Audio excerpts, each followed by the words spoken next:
Joining me now, Republican Kentucky Senator Rand Paul. Senator, thanks so much for taking the time to join us tonight. Thanks for having me. You know, it's always a pleasure to talk to you about media idiocy, which is something that I know you care deeply about, but it's particularly toxic in this moment when we see so many medical officials coming out and saying things that just don't seem to be justified by the science. Why do we see this as a continued problem? Well, here's the problem. When your so-called government experts are talking about wearing a mask outside, the next thing they'll be doing is saying, and you need to wear a mask when you're by yourself in the car because some of the COVID germs might still be floating around in your car when others get out. But when it so defies common sense, people are going to quit listening to them. I mean, Biden telling us that on July 4th, we may be able to gather with 2 or 3 other people as long as we're still wearing our masks, even if we've been vaccinated. Nobody believes that. And there is no science. In fact, all of the science shows that the vaccines are working very well, that very few hospitalizations, almost no deaths, and really the people who've been vaccinated are not spreading it. They're also showing through the science, even from Dr. Fauci's own institute, that if you've gotten the disease, you're also immune to not only the disease you had, but also to the variants as well. So they need to pay attention to the science, and they need to quit saying, oh, but what if it changes into the Spanish flu? What will we do? What will we do? It's like, well, when that happens, let us know, Dr. Fauci. But if you don't have a study that proves any of this, then it's all conjecture.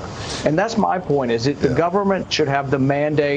The burden should be on the government to prove to us why we should be wearing a mask still. I don't know if you saw this today, Senator Paul, but Joe Biden participated in this conference call with all of these different world leaders, and he was the only one who was wearing a mask. Every other world leader was normal, sitting in front of sitting in front of their Zoom calls, etc., talking to each other. It looks at a certain point ridiculous, and it seems like it's pandemic theater as opposed to based in the science.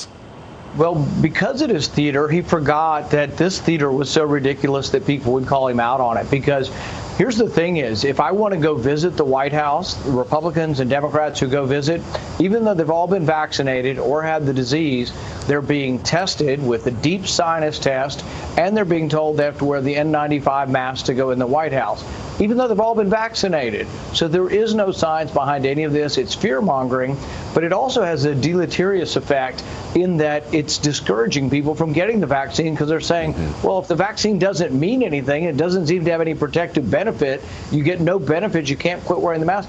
Some people are saying, why should I get it? And I think that's the wrong attitude, but this is what's coming from Biden and the so-called scientists that he's putting forward.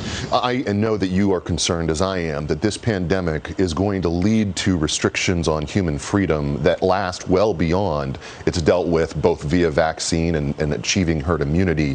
What can we do to make sure that we don't have a sort of permanent pandemic-sized state, one that really crushes our ability to live as free Americans? The only thing we can do is push back. I think you saw the video of the young teacher in Georgia whose video went viral saying she wants to know why her 6-year-old's still wearing a mask. It was a very passionate speech. In fact, I think I might even endorse her for the U.S. Senate. She was such a good speaker, and we need people to push back. But that's what it's going to take, is everyday ordinary citizens saying, tell me why. Tell me why my kid has to keep wearing a mask. And the thing is there is no good science on any of this. We don't need people in charge of giving us advice or giving us mandates who are talking about zero risk. In a free society, we all make our own judgment, and what we want is low risk. We want an acceptable risk. We want the risk that we take to get in a car.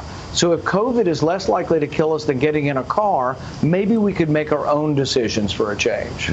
You know, this vaccine passport issue is obviously something that's pretty live, and a number of different states have taken some steps against these. What else would you like to see in terms of preventing the encroachment of the state on our ability to work and to travel? Well, people are going to have to understand that ultimately a lot of us aren't happy with all these mandates. I know many people who don't have to fly, just won't fly because they don't want to be told what to do, to wear a mask for several hours on a plane. Major League Baseball So they say all Republicans are racist because of the Georgia voting election law. Then they charge $150, and then they say, well, when you come to the game, you still have to wear a mask outside. There's no science saying anybody is getting this disease outside or that it's widely transmitting. The only real instances that they've been able to show were in enclosed spaces, a choir practice where you're with, 20 people for an hour, where they did show significant spread in enclosed spaces. But nobody's shown that kind of study outside. So there's no proof. It's just Dr. Fauci saying, what if you might get it?